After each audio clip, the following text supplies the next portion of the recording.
the feedback on Sazmining was just incredible. The market sentiment, really embraced us, the market presence. I mean, it just seemed like we were hitting the bullseye for what the market wanted.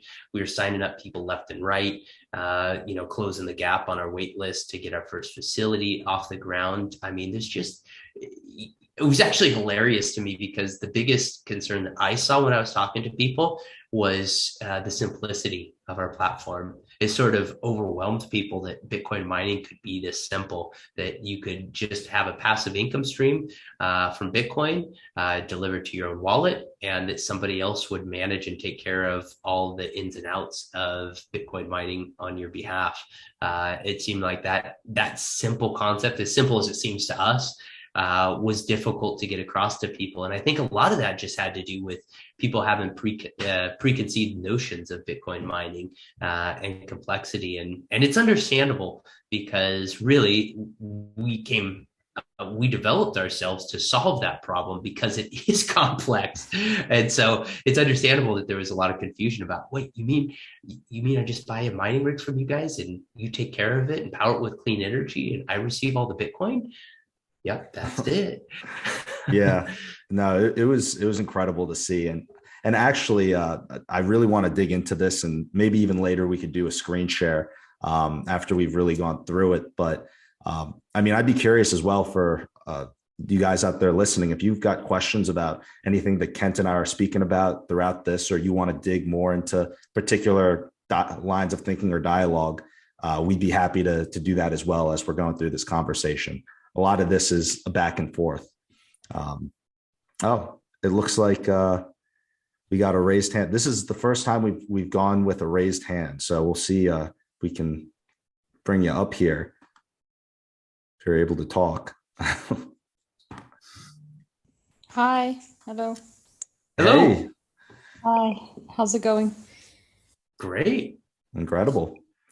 I just wanted to bring attention to my questions in the Q&A part where you can type them. So you don't for sure. Perfect. Yeah, you go ahead and type them. I mean, you're welcome to ask them here, but if you don't feel comfortable with that, I understand, and you're welcome to. I just don't want to be interruptive, so I thought maybe I could just type them, and whenever you get to them, or you have like you want to, digress, you can just answer the questions that I typed. Perfect. Yeah, we'll keep it rolling. All right. So yeah, one other piece, Kent, that I thought was really interesting was just seeing people's eyes light up when they realized, when we gave them that analogy of saying, oh, we're trying to make Bitcoin mining as easy as your Netflix subscription. I think that really resonated because, everyone uses Netflix, and that Netflix is easy. You don't have to worry about Netflix, but whenever you log into Netflix, it's just working, and it's great. And so when I was speaking with people about that, and I'll kind of give that analogy, they're like, oh, wait, so I fully own this mining rig. I can sell it if I want, but I own the value of this mining rig. And I just see the Bitcoin from the mining rig getting deposited into my wallet, and I can go online and look at it, or I don't even have to think about it, and more Bitcoin is just being mined and deposited. I think that concept of just the ease to begin mining is really going back to what you were saying, that it's really a revolutionary type of concept. And it's incredible that we get the chance to work on it. Yeah, I feel super lucky to be doing that. I think all of us were sort of trying our hand. It was one of the real benefits of us being in the conference. We did a press release on Wednesday of last week. That was our official launch, being in the marketplace. We'd done a bunch of testing ahead of the conference, but really it was being on the ground, getting feedback from people, and practicing, the different ways to try to approach our product that was very insightful. And one of the things that I learned, so you had that, like making it easy as Netflix. I found when I just explained to people, hey, we're selling you guys the picks and the shovels, but you keep the gold. That seemed to resonate pretty well with people too, because it was, I think, a little bit interesting to try to get just that dynamic between, hey, it's my mining rig, but you guys are taking care of it in your facility. But I get the Bitcoin. It took a second to complete that loop, so that people could get that. But anyhow, there was a lot of really insightful conversations that happened there. Some ways that we could improve our messaging, some great conversations just about the philosophy of Bitcoin and this relationship to energy. And we can talk about the philosophy and what gets us excited here in a bit. But I also was just excited to see the people that were signing up. We had a senator, a candidate that was running for Senate that signed up on our platform. That was an exciting one for me. We had a lot of industry insiders that signed up. A lot of, Bitcoiners have been in the space the whole time. They're like, wow, you mean I don't have to put all my money up front to be able to secure a mining rig? Like, that was a real revolutionary idea for people as well. Just the feedback was incredible. Yeah. Well, I'd be happy to dive into that that energy and money piece a little bit more. It was actually brought up on the panel. And so for everyone listening, there was a mining and renewable energy panel. There are 4 people on that panel. And one of the questions that came up to me was talking about this concept of proof of work. And I was telling Kent actually prior to the panel that I thought that he would have been great on it. And so I know that if someone wants to watch it, we can drop a link in here so they can check it out. But let's just go back in time and Kent, pretend that you were on that panel and and you got that same question. Like, what is the importance of proof of work in this whole discussion regarding Bitcoin and Bitcoin mining? Yeah, so I want to tackle that question, but I first want to make sure that we get that link drop because Will crushed it. Literally got an applause from the audience. I think he was the only member of the panel during the half-hour session that got an applause. And I'll touch and try to answer that question to the best of my abilities, but it's worth hearing Will answer it too. Proof of work, it's the core of Bitcoin. Some people have called it the Nakamoto engine. And I like that terminology because in the same way that an engine turns itself over, proof of work has that same sort of like circular sort of motion included in it. I know that may sound abstract, but if you get your head wrapped around proof of work, it's quite likely that you will invest all of your money into Bitcoin. Just straight up, because it takes a while to get your head wrapped around what it's doing. So I will start high level and try to peel the onion. But at a high level, what is going on with proof of work is that you have to, in order to participate, first of all, you need to have the right hardware, which we call mining rigs, and that requires capital. The typical mining rig is somewhere around $10,000. So you have to have skin in the game in order to participate. And proof of work is a rules-based approach to both securing the network and creating new Bitcoin. And the only way to solve the complex mathematical puzzle that is at the core of proof of work is to expend energy. And so what you're doing is you are securing the network with that energy expenditure. And in the same way that something, let's take something trivial that is also proof of work. You could actually not have cheese if you did not have proof of work. A cow has to consume grass. That grass gets converted through work in the cow's body into milk. The farmer then takes that milk and does work on that milk to convert it into cheese that is then put in the store. There's no way to do that without work involved. And that is what makes Bitcoin unique, is that the energy component that's expended proves that work was done. And why that's important is actually almost on a moral level, that we feel that, because right now how money is created is not by proof of work. It's actually by a group of people creating a narrative in a room that exists somewhere at the Federal Reserve. 8 to 12 people sit around a room and decide how many zeros are in a database. There's no work, there's no energy, there's no effort behind that. It is simply a decision that's made based on a narrative. So there's nothing that ties that to the laws of physics, versus proof of work is tied to the laws of physics through energy consumption.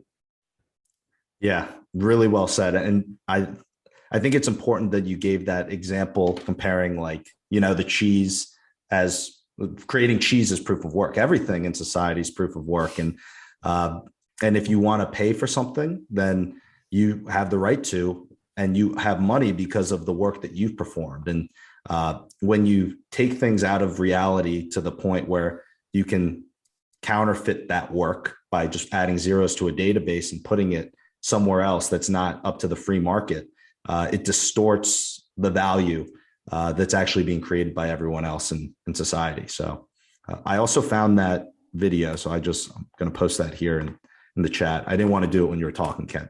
You're on a roll. You got claps, as you can see. All right. Glad it makes sense what I was saying. Yeah.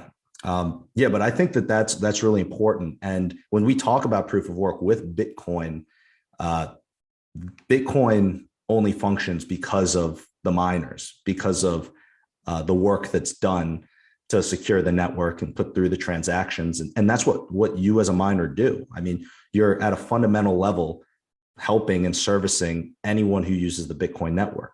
So if there's someone out in Nigeria trying to send a payment on the Bitcoin network, your miner could be out in Texas, but you're supporting that transaction and you're supporting the people who are involved in that. So it is really, it gets very technical very, very quickly, but when you look at it, just taking a step back, you're participating and providing real value with your mining rig and the Bitcoin network. All the features that make it great, that those are only possible because of the work that you as a miner do. Yeah, I think just continuing down this train of thought, when it comes to proof of work, it's actually difficult to find anything in society that we value that doesn't have work behind it, except money.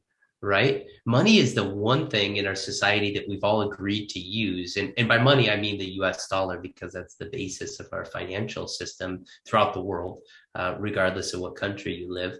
That might be changing with some of the macroeconomic things occurring right now, but it's still the US dollar is the basis. And the US dollar is the only thing that we produce that doesn't have a work component behind it. I mean, we could argue that because of the money printing and the paper and all that goes into it, that there's an element of work there, but that's pretty trivial.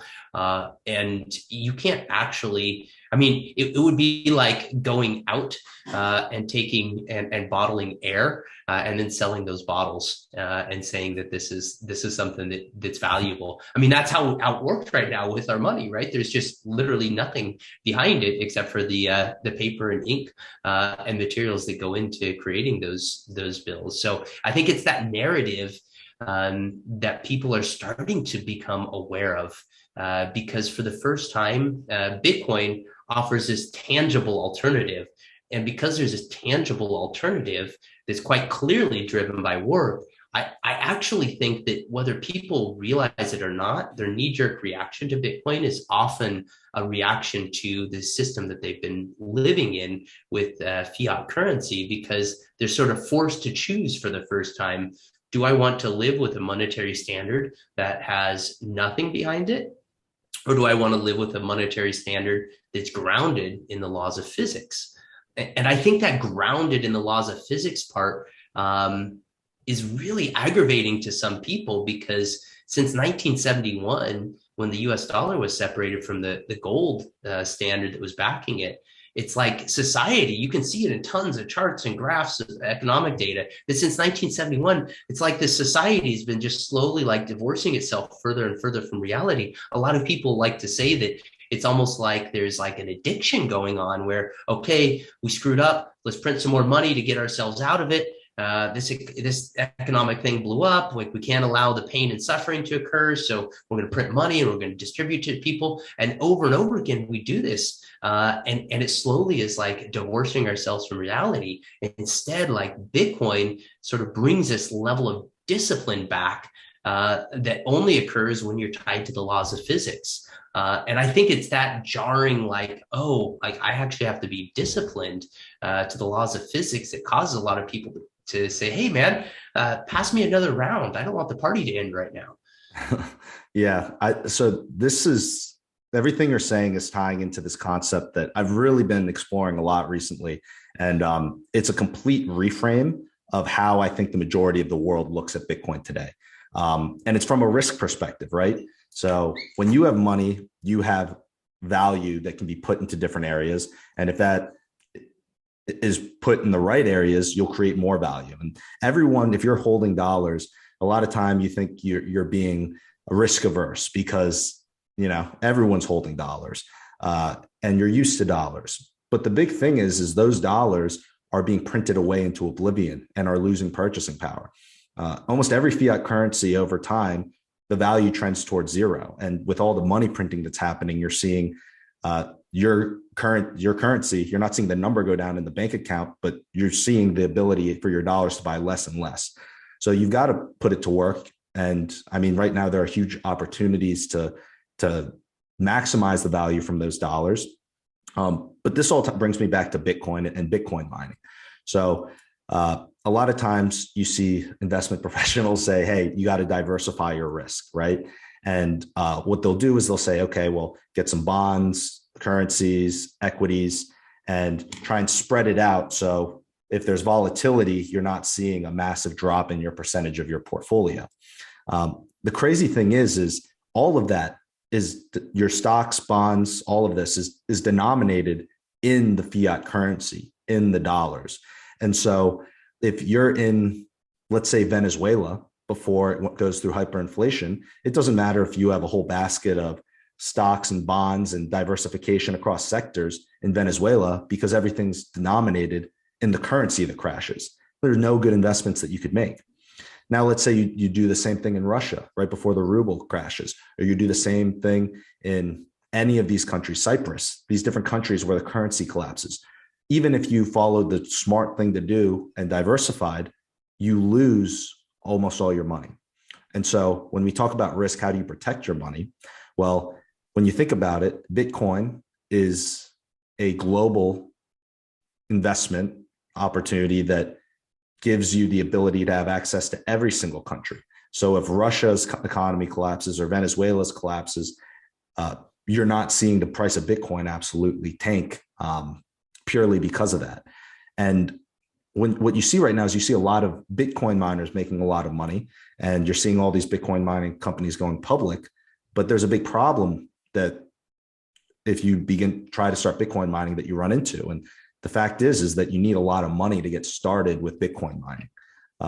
I'm not sure about you, but very few people have $5 million and a year's worth of time to go and start mining correctly. And so the big key is if you can get low energy costs and you can get access to that hardware, you can make a tremendous amount of money. And so just from a perspective of, okay, where are you going to put your money? How are you going to diversify? This is really the first time that I see since I've been in crypto and in Bitcoin that people finally have an on-ramp to begin mining and securing the network and to diversify in that type of a way. And I think that we're about to see a huge run in Bitcoin globally due to all the geopolitical events that are happening. And what are your thoughts on all that, Ken? Well, yeah, let me share my thoughts, and then we can turn to a couple of the Q&A questions that I noticed are pending here. But I think, the magnitude of the invention of Bitcoin, I think is so hard, even for the deepest thinkers in our space, to get their heads wrapped around, because it's the first time in human history that we've got the ability to encrypt our value in a way that's permanent and forever. The thought experiment, I can't remember who said it, but I've heard you talk about this before. If you were to go somewhere in the world and want to take the value of your earnings and put it in a place that would last 100 years, you couldn't think of it. I mean, literally, you couldn't. If you go back the last 100 years and you had, $100 bill 100 years ago that you wanted to save and make sure it's still worth $100, where would you put it? Like, all the banks everywhere in the world have all experienced some transition in the last 100 years. So why that's important is because for the first time, we can take the value of what we create and we can put it into a vehicle, Bitcoin, right, that will keep that over time and space in such a way that we can hand it down from one generation to the next. And I think that basic concept is going to lead to some revolutionary things as we move forward with life. So there's a lot to be said on that, but I do want to answer some of these questions. The first one we missed is obviously from a conference, but was asking, did you guys see the bowl? Not only did I see the bowl, I got a picture taken in front of it, Asna. Yeah, there was that bull out front, and then there was the bull riding that was right next to our booth, actually. So that's was true. I rode that bull and I got tossed off that bull. Mm-hmm. Yeah. I meant to ride the bull, and I had my gear there on the last day, but somehow I got distracted in the last hours and it was already torn down. So next year. Do you want to answer this next question about how the two of us met? Yeah. Well, I mean, the way I think about it, I almost think about it as unbelievable luck and serendipity, but the mechanics of how we met, you had been listening to a podcast that I was on with Benoit, the Solar Maverick podcast.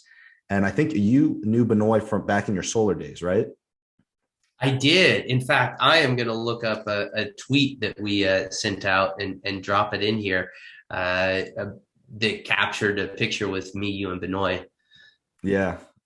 So that was great. I went on his podcast. He came on the Sazmining podcast.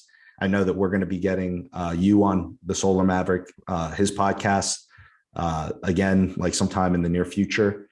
And he's also joined the company as an advisor. So he always reminds me about how he's the one that put us in touch. And Benoit, if you ever listen to this, we're very, very grateful that you brought Kent to Sazmining.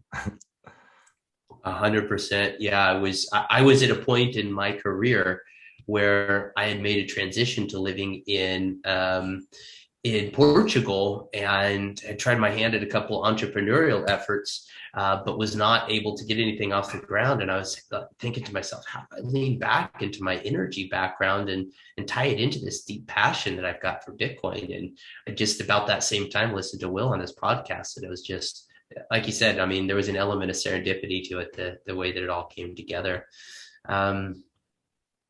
So the next question we've got is, once the rig is paid for in June, how long until the mining revenue kicks in? I love this question. And I promised to the rest of the audience that I did not pay Hasna to tee this one up. So first of all, how it works is we're asking $100 per mining rig reservation to secure the spot on our waiting list, and those spots are going quickly. We've got a limited number of placements in our first facility. Once that facility is operational, we will be pairing the mining rigs in that facility to individuals. What that means is, when you pay for your mining rig, which will give 48 hours to do for people on the wait list, you're operational almost instantly. So there's no downtime between you paying your roughly $10,000 to purchase a mining rig and actually starting to generate Bitcoin. And the payback period, it tends to fluctuate between anywhere from on the short side 3 months to on the long side closer to 15 months. At this particular moment, we're on the longer side, but that's, it's got a lifespan of about 4 years. Yeah, I think you answered that one perfectly. The one other thing that I'll mention is the Bitcoin that's being generated by your machine goes directly to your wallet. So you can hook up your Bitcoin wallet. Like Sazmining, we never touch the Bitcoin. And that's great. I think it goes to that level of sovereignty where you just see the Bitcoin going directly into your wallet. And we've done our best to bring all the knowledge that we've built and connections that we have over the past 4 years directly to you as the end user of the platform. Absolutely.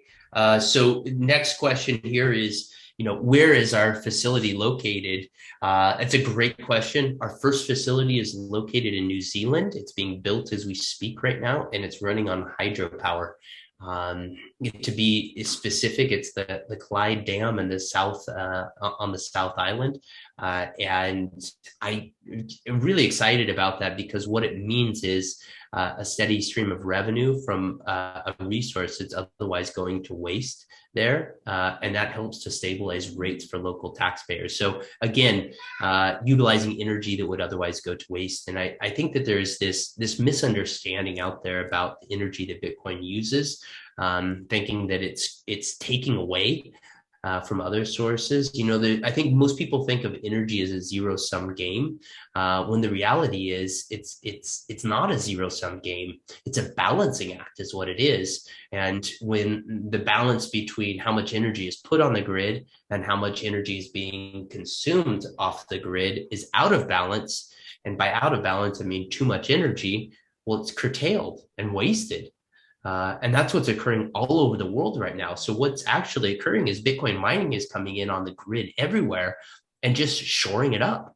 It's putting money in the pockets of power producers everywhere that would otherwise just be energy literally going into the ground, because that's what happens when energy can't be used. It goes back to the earth.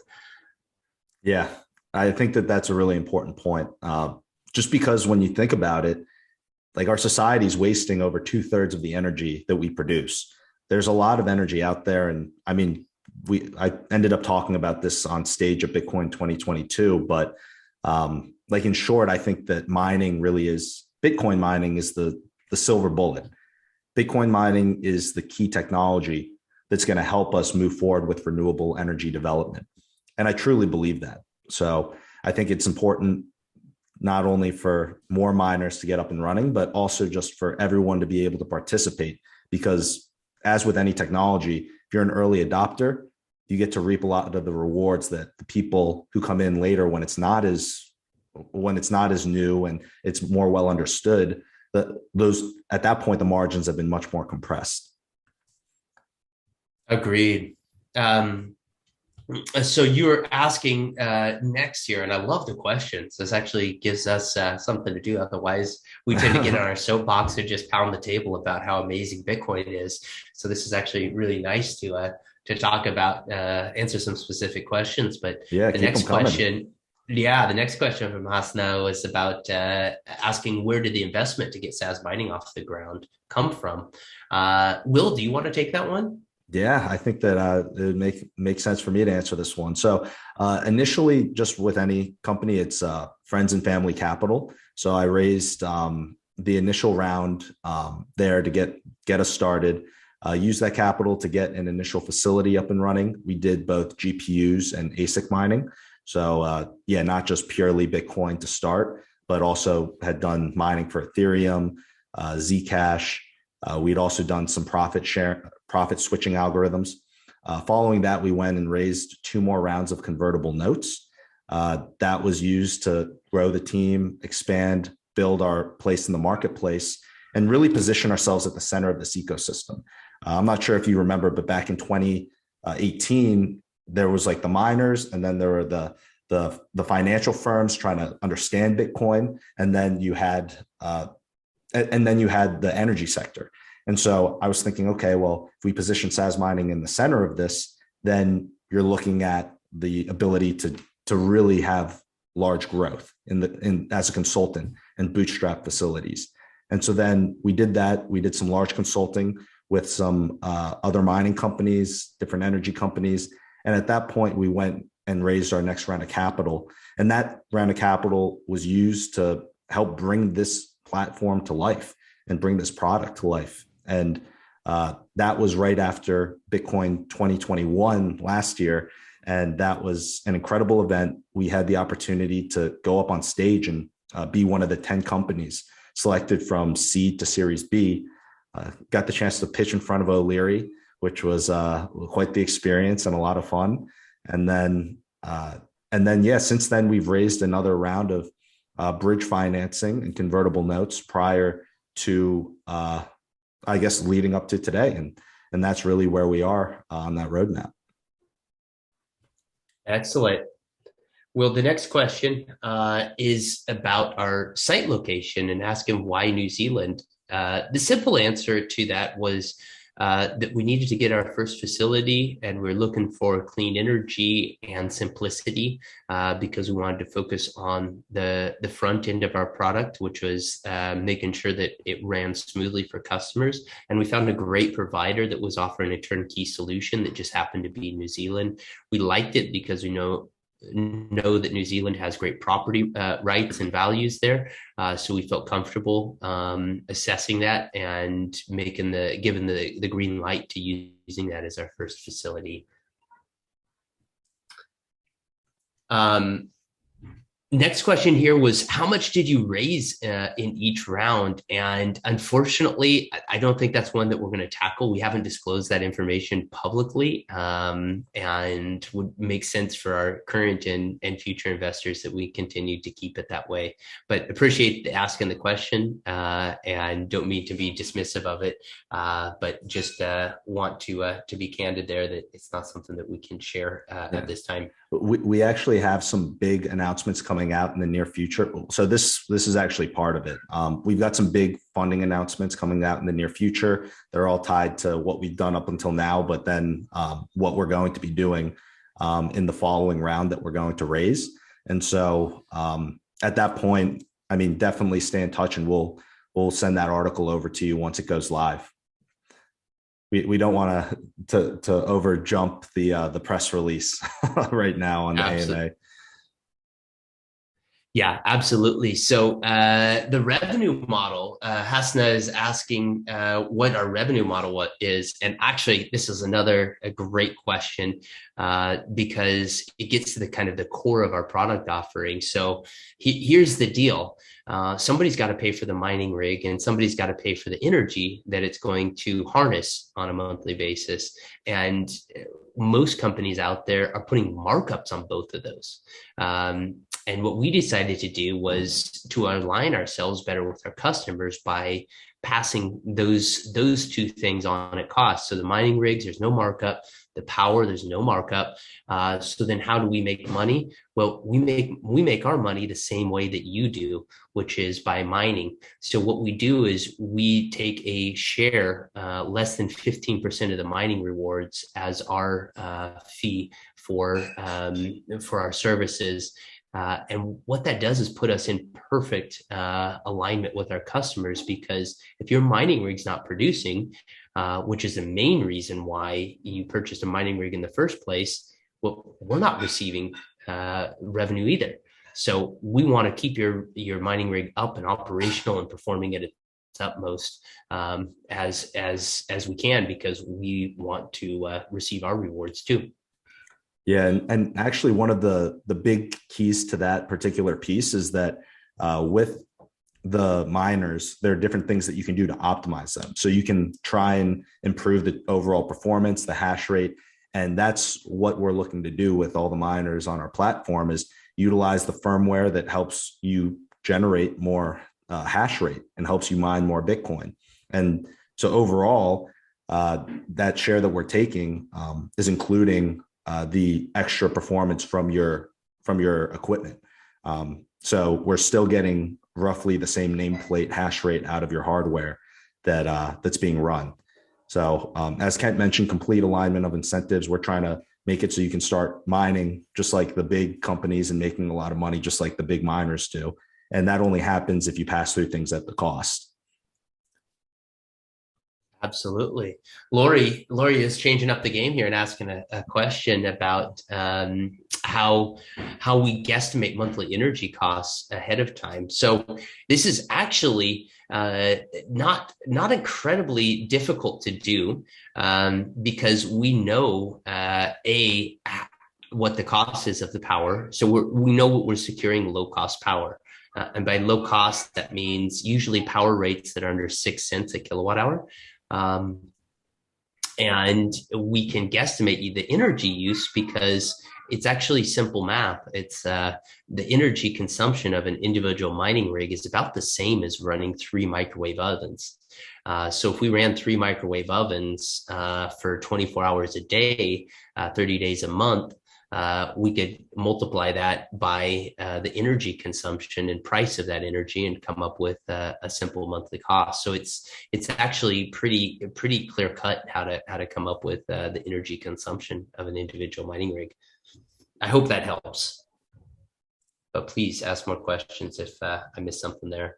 Will, do you have anything to add to that one, or did that make sense? Sorry, I got a little distracted during that. My mistake. It's all good. But yeah, I think that one of the big keys on the energy side is that we're looking to find the lowest cost energy, and that's been our focus for quite some time. When we were consulting, we were speaking with a lot of these large energy providers. So our goal is to bring the best sites to the platform and give you guys access to them. Yeah, so it looks like we best clean energy sites, just to make sure we do have a focus on that. You want to take the next question? Yeah, well, I was just going to read it out here. Do you have any competitors who? So it depends how specific we're going with competitors. Of course, there are a lot of mining companies out there. We have a different business model than them. If we're going more retail focused, we've got a main competitor, Compass. But I think the big difference, Compass Mining, but the big difference between what it is that we're doing and they're doing is not only just the type of energy. So when you look at renewable, we've got a pure renewable focus. We're a very mission-driven company. And because of that, we're focused on developing renewable energy and utilizing Bitcoin mining with renewable energy. But the other big key with it is that we also have a pricing model that completely aligns us with the customers. So we're not upcharging on any of these other areas. And we're also trying not to tie up your capital. If we tie up, $10,000 for you guys and you guys are waiting for 6 months to get up in mining, that's a huge opportunity cost. And so we're trying to fully align with the customers. We are all customers of our platform. So it's not just that we're producing it, we're fully bought in and we're fully aligned with what it is that we're doing. And that I would say that's the big key differentiator between what it is that we're doing. And it's different than anything else out in the market. Yeah, I think if I were to just summarize that to 3 main points that make us unique in the marketplace, it's one, nobody else has a green energy mandate, so nobody else is tying themselves exclusively to clean power. We did that as much for business as a business decision as we did for the fact that we know it's the right thing to do because the costs of renewables continue to decline and make themselves the best source of energy on a price basis, as well as being just the right thing to do. 2, that we don't tie up your capital up front. We're not asking for you to pay for your mining rig today. We're asking for you to pay for your mining rig when you start mining. And then 3, nobody else has got this alignment of incentives where their only way of making money is from the mining rewards themselves. And that means that there's some competing agendas there at play with those incentives. So hope that helped. Hasna, the next question we've got, and I love this. You and Lori are just firing them off. Lori, you're asking what the characteristics of proficient miners are, and be happy to have you ask questions using audio. I think you need to raise your hand to be able to do that, but if you'd like to, feel free. We'd love to have you come up here. All right. Will, I don't know if you want to. Yeah, I think you have to do that. Oh, wait, I do see the allow to talk, but I can answer the question real quick. So actually, I'll put you up here in case you want to talk while you're up here. Okay. There we go. Hi, Lori. Hi. Hey, welcome. Thank you. Yeah, so we got your question here, but is there anything else you want to add on before we get into the answer? No, that was just it. I just wanted to also figure out why my audio wasn't working. So thanks. Hey, we're in the same boat here. Last AMA, we figured out how this question section worked. So yeah, awesome. Well, yeah. So there are a handful of things that are very important to be a proficient miner. Obviously, one is energy cost. If you have a 10-cent cost per kilowatt hour in your energy, then you're paying over 3 times as much as someone who has 3 cents cost per kilowatt hour from a mining perspective. So that's energy is a very big important piece of that. The second piece is what we vaguely touched on earlier, but it's that optimization of your miner. So if you're just running it without any firmware optimizations, then you're getting less Bitcoin from that same machine. And so that's one of the things that we'll also focus on, is trying to get the most out of your mining rig to get the most Bitcoin as possible being generated from that. And then finally is just making sure that you choose a good location and you have a reliable provider. So we had mentioned the site in New Zealand, but we're looking across more and more places to constantly find those needle in a haystack sites that can provide consistent, well-run sites, but also make sure that it's protected geographically. So those are the big ones that stand out to me.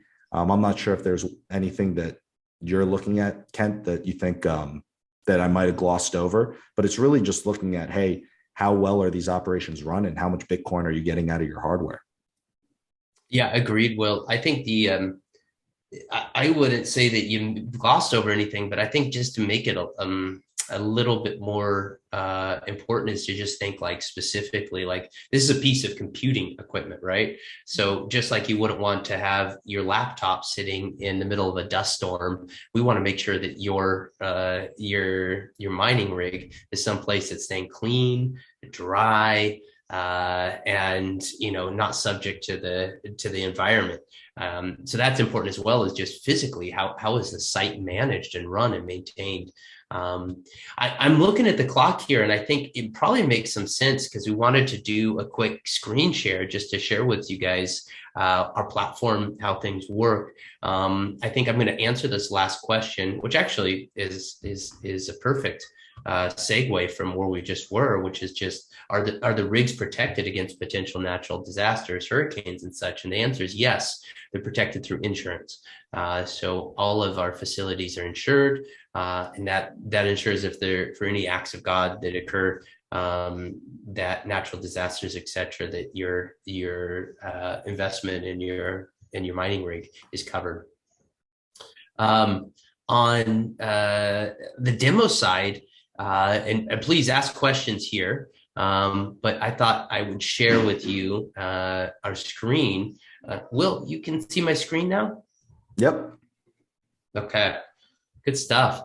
So this is our website. If you've not been here yet, this is sazmining.com. What you see is just a quick tagline. We're trying to make this personable, but at the same time accessible to people. So down here in this lower right corner, if you want to ask us questions, we've got people standing by. Jenny is our default chat agent, standing by to answer questions. So please feel free to question away there. Hold on, I got to figure out how to get rid of this now. Sorry, it's picture on picture. So if you walk through how our platform works, just briefly, we run sustainably, you earn reliably. So today you want to sign up for a spot in our wait list. You would come to our website, join our wait list. It's $100 for mining rig reservation, and that locks in your place in line. And what it does is allow us to aggregate customer demand because that's the only way really for retail to be able to access the low cost power and low cost mining rigs that are available on the market is for us to aggregate the demand. So starting in September, you can pay for your mining rigs. So again, we're not going to ask for payment for the mining rigs until the facility is up and operational. And that means that you don't have a bunch of capital out of pocket while you're waiting. Then within 24 hours, your mining rig is producing Bitcoin and sending them directly to your Bitcoin wallet. So you manage your private keys for that, not us. It's your Bitcoin. You keep the gold. And you'll then see those continue to track. You can see those on the dashboard, check out how your earnings are doing. And if you want to take a quick look at what the economics of this look like right now, if you had a single mining rig, you would be generating about $600 in monthly profit. And that is taking $800 in monthly revenue. So that's just taking the Bitcoin that's earned and converting it to today's dollar value, subtracting out the cost for the energy and maintenance, which we're wrapping all together, single fixed payment. It's under $200 a month, so that you're grossing over $600 a month. So your rig purchase price is about $10,000, a little over. And I should mention that all the numbers on here are very conservative. By the time our facility is live, we're almost confident that you're going to see these numbers drop a bit. So it's going to look even better. But right now, given the dynamics of the network, you're looking at about $7,500 being made per year. So your mining rig will pay for itself in a little over a year and about 5 months. So that's the economics. And if you play with this calculator, you can see what the economics shift to if you're to put a deposit down for more than one mining rig. So to get started. Well, on that, I think that's please. That calculator piece is so crucial, because it's the first time really that you've seen a calculator like this. It's tied to real world data. Like if you refresh the page, it'll pull in the new data and it'll constantly update. So that just I think that really helps, because a lot of times you'll hear people talk about how the mining might seem very difficult to get your head wrapped around the numbers. But right here, we tied that all into real world data just to make it very actionable. But didn't want to cut you off there. So if you want to start, you click the start mining, and then you're here. You're choosing. Yeah, exactly. So then you can get to this page from different pages. So that's why we're asking to select. But really by locking your place in line, you're going to get rigs at no cost. At cost, not no cost. So there's no markup on that.